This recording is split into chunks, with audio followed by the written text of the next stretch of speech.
Hello everybody, Raven Knight here, and boy do we have a lot to talk about, guys. It finally came out, the Warriors Den live stream, talking about Year 7, and not only Year 7, but Season 1 of Year 7, Heresy. My goodness, did I have fun watching this live stream. I had a great amount of fun, and I want to thank everyone who came to watch the live stream with me, who followed me. It was a great time. We had a blast. We had some laughs. We had some like pogger moments. It was a great time, and I can't wait to go over this video. What I'm going to do in this video is, for those of you who couldn't catch the live stream or who just want kind of a breakdown of what we saw, this video is here to just basically explain what all was said in the Warriors Den and break it down for you guys to hear. Before we get started, though, I do want to thank all of you who supported me via Super Chat, and want to let all y'all know it is thanks to your patronage and your support that I can continue making these videos. If you want to support the channel, I have a Teespring store where you can purchase merchandise. I have a Patreon where you can become a patron and donate about $1 a month at least, and that really helps me out a great deal. You can also watch the ads on my videos, subscribe to the channel, do Super Chat, all that fun stuff. All right, with all that chill out of the way, let's talk about what Year 7 Season 1 has to offer, Heresy. Let's start with the year overview. So, the year is going to mostly focuses on injustice upon Heathmore. My original theory on the trailer for the Lady Justice, it turns out that's not a statue of Lady Justice, it's a statue of Lady Injustice, if you will. It's basically symbolic of how there's injustice being brought down upon Heathmore, and each individual season of the year is going to focus on a different kind of injustice or wrong that is being done to the people of Heathmore. In Season 1, Heresy, this will involve a new hero skin for the Outlanders, which we'll talk about in a minute, as well as a very big upcoming recall event. And people are wondering what the event is. They didn't say, but they hinted that it would give people the opportunity to get new armor. And the only event that I can think of that gave armor specifically was Test Your Metal. So I am hoping this means they're bringing back Test Your Metal again this season. I don't know for sure, do not quote me on that, but that is my hope. Along with the event and the hero skin, we're also going to get new armor variations for the Knights and the Samurai.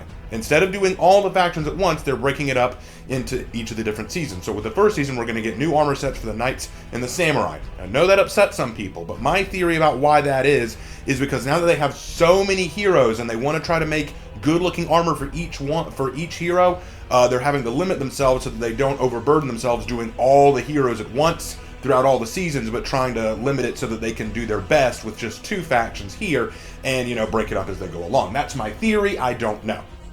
For Season 2, we don't know the title of it yet. This one's going to be more focused on the Outlanders. It's going to give us a brand new Outlander hero as well as a new Knight hero skin. We're also going to get armor variations for the Vikings, Wulin, and Outlanders. Now, my theory is that since in this current season, Season 1, it's going to be about an offense done to the Knights, at least that's the way they phrased it, and it's an Outlander hero doing it, or trying to rectify it. Maybe they're going to reverse that in Season 2, I don't know exactly. In Season 3, we're going to get a new Wulin hero skin, finally, we've been waiting for that, as well as the upcoming Halloween event. We're also going to see new armor variations for the Knights and Samurai again. And then finally, in Season 4, we will be getting a Viking-focused season with a brand new Viking hero and a Viking elite skin, as well as an armor variation for the Vikings, Wulin, and Outlanders. So overall, this year is jam-packed with stuff. They said that there's going to be a lot more Hero Fests. There's going to be a lot of updates, testing grounds, changes. I'm very excited to see what they're going to do. They didn't mention any new maps, which makes me a little sad, but we'll have to see what's coming. And hey, maybe if not this year, maybe they'll hear our cries this year and know that next year they need to focus on new maps. I don't know yet. We'll have to see. So now that we've talked about what the year is bringing, let's talk about what the season is bringing. Let's start with the narrative, because that's what I'm good at. So the narrative works like this. Thanks to the relics of Year 6, the chalice, the dagger, the bracelet, and the sphere, there has now come a bunch of cults that have begun to crop up in worship of these relics, and they offer sacrifices to them, doing horrible, bloody sacrifices in the name of these relics. As a result, an inquisition has been founded to root out these cults and silence these heretics, reclaiming the relics of the past. Now, I have some thoughts on this, obviously I do, and I want to talk more about that. I will probably do a full video on this, because as much as I love the memes behind the Inquisition, there's a lot of misconceptions about the Spanish Inquisition and Inquisitions as a whole that I want to talk about. Now, the idea of an Inquisition being founded to root out these heresies, that's fine, but that leads to a lot of questions. Like, for example, what heresies are being committed against whom? Are these heresies against the knights? Or is it the knights that founded this Inquisition? That would make sense. But why do we also see knights among the cultists, and why would the knights care about heresies committed by other factions? Isn't that their own business? It's hard to say. There are lots of questions I have, and we'll know more once we get more narrative focus throughout the season. I'm sure we'll get the short story about the new hero who's behind a lot of this, and I will, of course, talk about that. And speaking of hero skins, let's talk about her. Yin Chin the Inquisitor, a former pirate who has seen the results of mad, baseless idol worship in other cultures, and now wants to prevent that same idiocy from happening in Heathmore. The problem is, she notices that while she's been part of the Inquisition itself is killing innocents and children along with the heretics, basically destroying whole towns and villages in their quest to root out heresy. And now she's convinced that both the fanatics and the Inquisition are both wrong, and it's her job to fight against both. I'm split on how I feel about her. On the one hand, her look is tight. It looks excellent. I love her design. Very much this witch hunter, dark Van Helsing kind of Inquisitor looking dude. Like, she looks really good. Like, she looks very, very cool. So I'm very impressed with that. I like the overall design, but I have some questions. If she's an Inquisitor, doesn't she know how the Inquisition works? Doesn't she know kind of how that all structures and functions? Like, she'd know how they operate. Secondly, Inquisitions, again, this is one of the misconceptions that I want to get out. Inquisitions don't necessarily always destroy whole towns and villages. Only if the town or village is openly against the church or against God or openly supporting these heresies. They don't just kill everyone most of the time. Usually that's only if the village or town is so far begone that it can't come back. Usually their job is to hunt down those who do wrong or are known or suspected of heresy and deal with them. But again, we'll have to see what her story is. I'm going to hear her short story, and like before with all the other hero skins, I'm going to read the short story for you guys in a video, and then I'm going to analyze it and break down my thoughts on it. But just initial thoughts, like my initial look on it, Yin Chin looks pretty awesome. I like the design. The story sounds pretty cool. I'm very interested to hear about it. All right, so let's talk about the other part of the season that kind of got people talking, is the Heresy of the Relics game mode event. This game mode is kind of interesting. It's going to take place in Secluded Keep, which has gotten a brand new update. It looks awesome, by the way. The game is going to be like Dominion, but each zone offers the team a different buff. One will offer an attack boost, one will offer a defense boost, and one will offer an aura reading boost. During the match, Yin Chin will suddenly show up out of nowhere and attack the team that's winning. Well, she'll attack anyone, but she'll focus on the team that's winning, and she will roam around the map trying to take back zones and make things harder for the winning team. Thus, the winning team has to try to account for that. If you kill her, your team gains an automatic 150 point boost. It's kind of like catching the snitch in Quidditch. The team that gets up to 1,000 points and kills all members of the breaking team wins, just like Dominion, but again with the added buffs and such. With the map looking super cool, with Yin Chin showing up to be a big boss to fight, and with the idea of different buffs helping out different team members, this promises to be a really cool game mode. In fact, I kind of hope they keep it this way. This was a really cool idea. I'm very much looking forward to playing it. I hope you guys are too. During the stream, a lot of my followers are talking about how cool this game mode looks. It looks really tight, so I'm very excited to see what happens, especially since Secluded Keep isn't really a very common map. It's not used for Dominion or Breach. It's mostly used for Tribute and duels and brawls, I think. So because it's so rarely used or wandered around in, I think this will be a cool idea to change things up. So that's what you can look forward to there. Now let's briefly talk about the Battle Pass. The Battle Pass features new weapon designs, as it always does, and you're seeing a few of them scroll across the screen, and from them you can obviously tell that some of them are pretty good. Again, if there's one thing that the For Honor team usually does well, they do a good job of getting very creative each year with different kind of weapon sets. And here, what we see is kind of like sort of a vampiric look. They're trying to make them look dark, edgy, and very gothic. That was the sense that I got from this whole season trailer. Lots of gothic architecture and imagery. You got gargoyles, you got weeping angels, you've got kind of vampiric gothic lines and embossings and stuff like that. It's meant to look very cold and cool, very much like what you'd expect from almost like something like Bloodborne or Van Helsing or something like that. And don't get me wrong, I think that's cool. Along with that, we also get 2 mask effect outfits, a new signature, and a funny execution, as well as some battle outfits. Is it worth getting? Well, I'm going to get it, because I think it looks decent. I think it looks really good. But if you don't want to, I totally understand why. It is not my place to tell you what's good or what you should find good or bad. I'm just telling you that this is what it's brought. And honestly, I don't think it's bad. I mean, sure, it's not as great as what we saw during the Maiko season, during the Momono Dagger event. That's just hard to top. But this, it's not bad. I have seen far worse than this. So definitely worth getting, in my opinion. But that's just me. So now let's talk about the other stuff like the patch notes. Okay, before we get into this, I want to preface this clearly. I'm not an expert on balancing. I'm not an expert on game mechanics or timing or things like that. What I'm about to tell you here are all the stuff that I took from it, and I will tell you my thoughts concerning it. But if you want more detailed, more objective talks on this, where you're going to get precise timings, precise information, go check out Freeze, or Havoc, or John DeLire, or Marco Yolo, or any of these other much better content creators who are much better at that kind of thing than I am, but I will still do my best to explain what was said. So, let's start with the dodge changes. Dodge and dodge attack changes are going live. What are these changes? All dodge attack parries are now going to be treated as light attack parries, granting the defending hero a free heavy if they parry. This was done to mitigate dodge attack spam and to create a risk-reward shift. The only exceptions to this rule are Warmonger, Zhongjun, and Tiandi, as these three heroes have feintable dodge heavies and they are slower than the other heroes. Now, before we go further, I want to say this. I can completely understand why this bothers a lot of people. I've already got a lot of people looking upset and getting upset about this. Now, here's two things. Number one, they said in the stream that after doing the testing grounds with these changes, the feedback was positive in favor of them. They said that there was a positive feedback, so clearly people see something there that maybe others don't.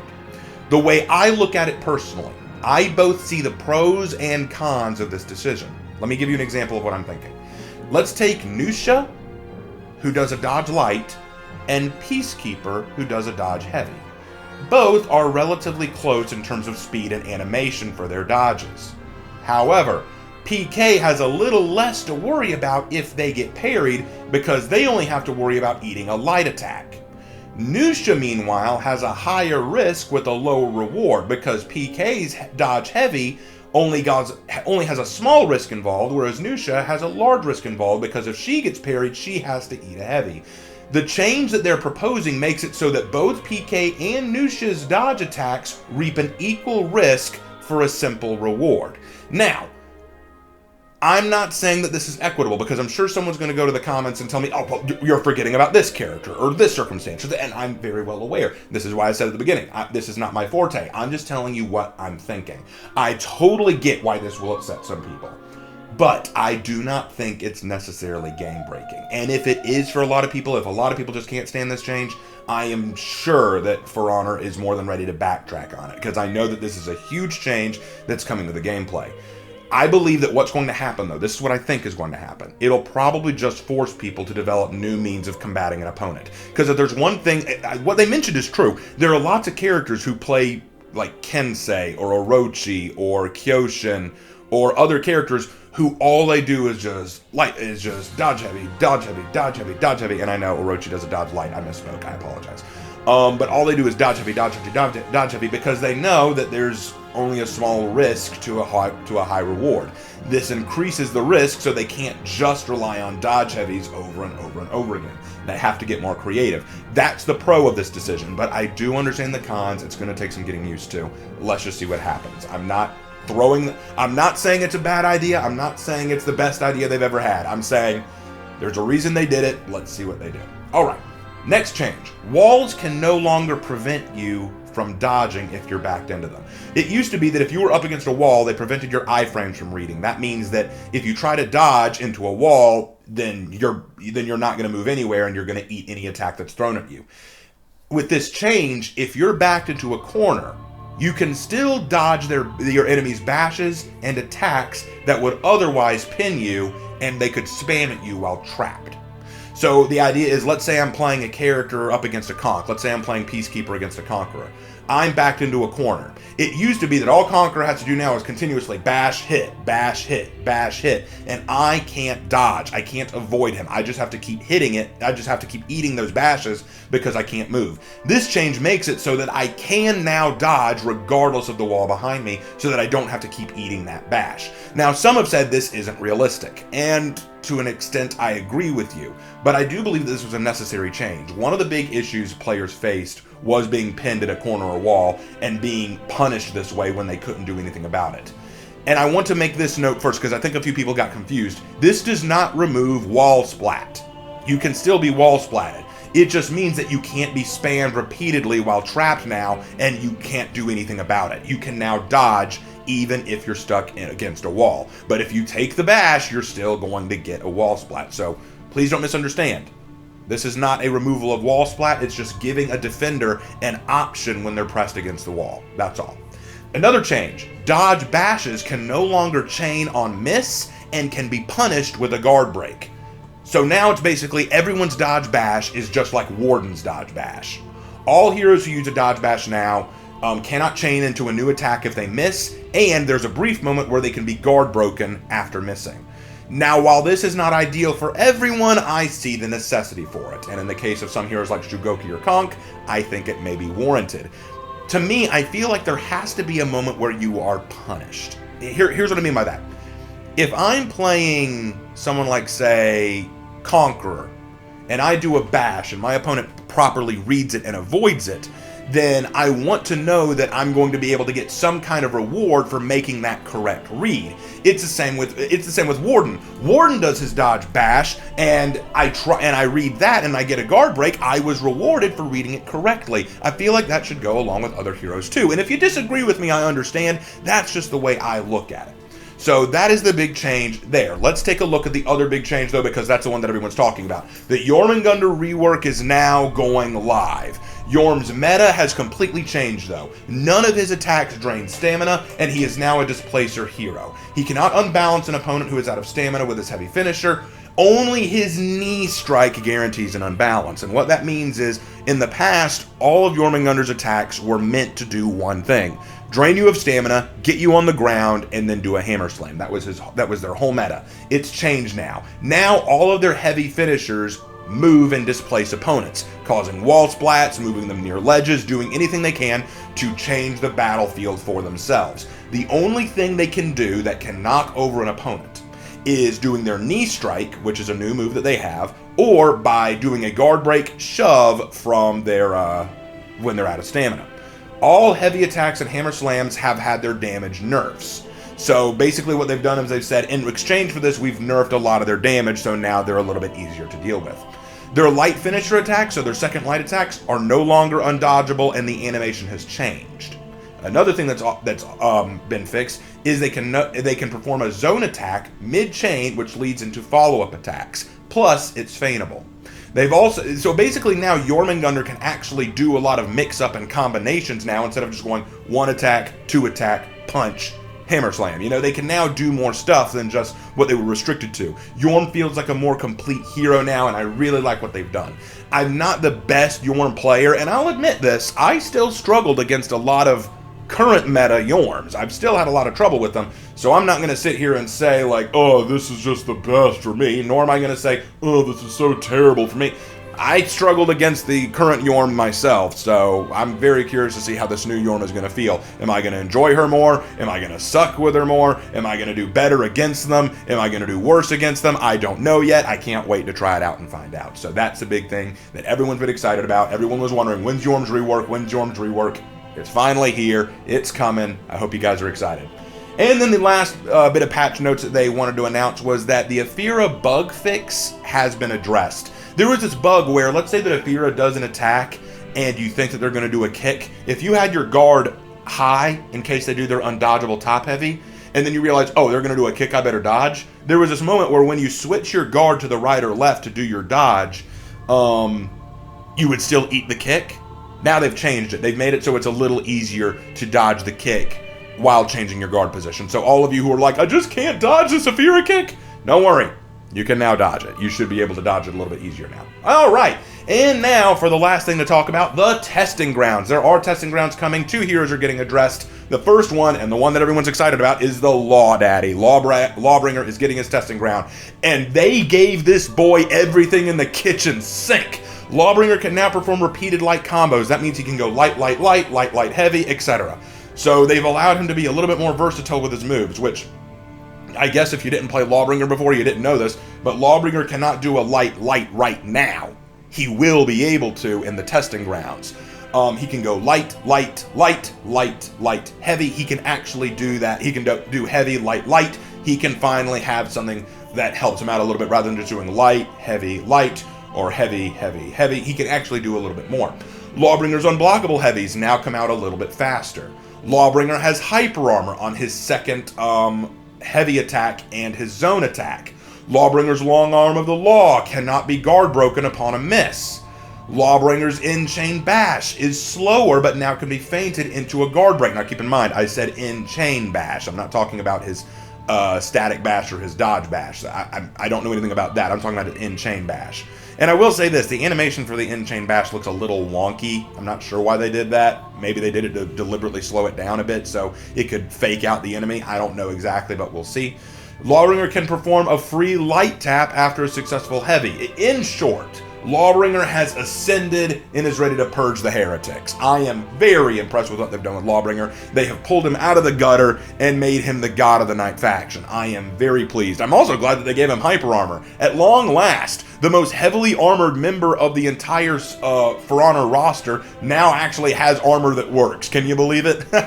So, very pleased with all that, and I've probably missed a few things because while I was doing the stream, we had a technical issue that caused the stream to glitch, so I got distracted trying to fix that. So I might have missed a few tidbits. Again, check out Freeze, John the Liar, Havoc, and all these others who might know more than I do. And now let's talk about Nusha. I was a little disappointed in the fact that Nusha's only get one minor change. Her trap attacks will now activate 100 milliseconds later than a typical feint or cancellation time. The reason for this, though, makes sense. The developers said that they were unsure just yet how to properly fix Nusha. They want to know what direction to go, because they like that she's a trap attack hero. She's the only hero with this kind of attack, and they want to keep it for her so that she can still have that unique feel, but they don't know exactly how to fix it yet that will make the most sense. So what they're doing here is they're making a minor change to her in this testing ground to see if changing the timing of the trap attack will push her in the right direction.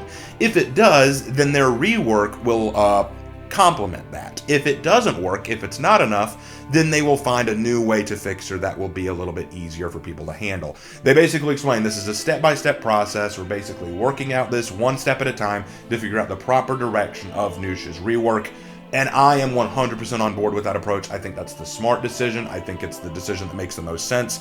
So while I wish that Nusha was getting her full-on rework now, I understand what they're doing. They're trying to test the waters, which is why it's called a testing ground, and figure out if this is the right step to go.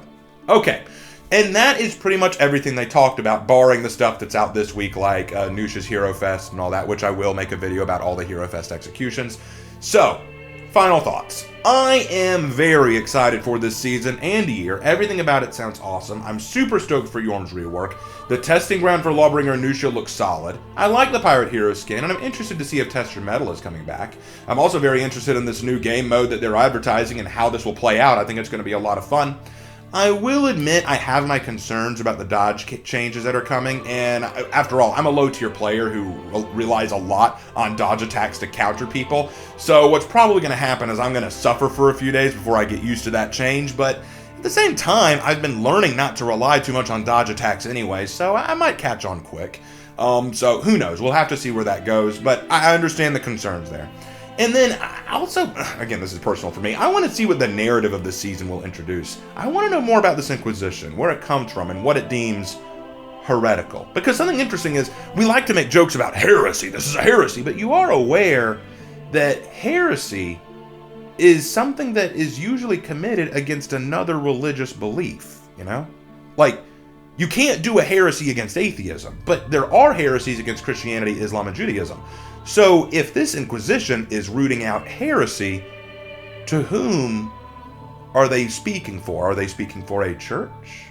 Are they speaking for a faction? Are they speaking for a religious group that existed in the Knights that we are now learning about? Is Yin Chin a convert to the Knights' belief system? Again, these are all questions I'd like to ask. These are all things that I'm kind of curious about. If we're actually doing a Knight-centered season around purging heresies, does this mean we're finally going to pull out the Knights' idea of Christian teachings and Christian ideology? I have my doubts, but I mean, you never know. This could be the direction they want to go, and if it is, contact me, Ubisoft. We'll talk. I can give you some ideas, you know? I'm very excited about that. So, case in point, I think that things look great. I think the year is off to a great start. Very curious to see where it heads from here. I'm very stoked for what the season's going to bring to us, and I hope you guys are too. Let me know down in the comment section below your thoughts. Oh, and I'll say this before we go. During the stream, I made a brief rant about the idea behind people saying that the game is dead and they should have pulled money and support from it a long time ago. I'll say here what I said there very briefly. I do not believe that the game is dead, nor is it dying necessarily, and my evidence for that lies in what they're doing with Yorm and Nusha. They said very clearly that they weren't going to just give her a random rework, they wanted to go step by step. If they did not care about the game, and were not interested in seeing it improve, or keeping the community happy, they would have just given us a rework where Nusha now has hyper armor, unblockables, and undodgeables, and say, here's your frickin' rework. They didn't do that. I'm glad they didn't do that. I would rather see them take their time and work steadily to better a hero, rather than just give us something that they think will stick and throw it at the wall. I am very proud of that, and I think that that goes a long way. If your issues with their game are the fact that they aren't giving you exactly what you're looking for, or the changes that you feel you would like the most, I get why that makes you frustrated, but I do not think that means that the game is necessarily dead. So, that's all I have to say on that. Anyway, again, thank you guys so much for watching and for following me. Again, if you'd like to support the channel, everything that you need to know was at the beginning of the video, the Teespring store, the Patreon, all of it. Thank you guys so much again. You're the reason I can continue doing this. And as always, I will see you in my next video. Take care.